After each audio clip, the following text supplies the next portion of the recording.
Hey everybody, Anthony aka Hawkhammer here, bringing you the news that Wave 9B Brutal Combaticons is now available. This is the second of two mini-sets associated with Wave 9, bringing in Bruticus from Arc Wave 1, with some admittedly fairly large tweaks, which is why you're getting a video like this, like was done with for Wave 9, and not a fancy release trailer like you got with Scorponok. So, I'm going to run through everything in the set real quick and explain what's happened between the Arc 1 version and now. It's going to be very surface level. If you want more in-depth explanations as to why everything happened, we actually discussed this on the most recent episode of Alive on 1, which is the podcast we're running now, in case you weren't aware of that. But enough rambling, let's get talking about the cards. So first order of business, there are actually two brand new cards in the set. First up is Lock and Load, which is an action with two black icons, though one of them is Combaticon locked, that allows you to play a black upgrade onto one of your Decepticons and give it +1 attack until end of turn. The other card is United Front, a white icon action that gives one of your characters +2 until end of turn, +2 attack I should say,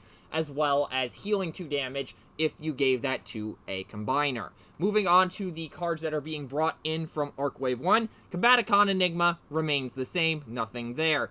As for Unfriendly Fire, that did receive two changes. First off, it lost its white icon, and second, it now only does 1 damage when it triggers.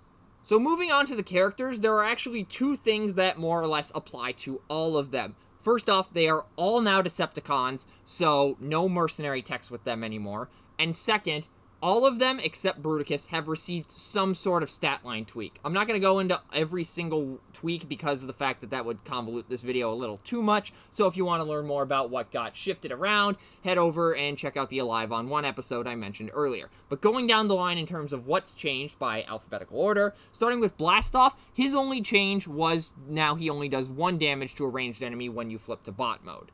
Brawl got a significant amount of tweaks. His bold one in ult mode is gone, and his bot mode has now been changed to a reverse version of Fireflight. So if he has 4 or more damage, he gets +1 defense.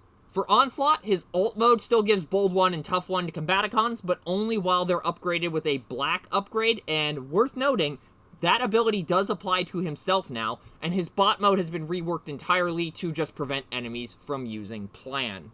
Swindle is the third of the 5 that got a major rework. His ult mode now allows you to draw a card when you play your second upgrade on your turn, and his bot mode now allows you to play a black weapon or armor onto one of your other Combaticons or specialists when he's battling something that isn't a Decepticon. And finally, Vortex's bot mode is a upgrade equivalent to Dive Bomb. So you reveal an opponent's card at random from their hand. If it's an upgrade, get rid of it. And finally, Bruticus' only change, aside from being a Decepticon now, is he no longer has Bold 2.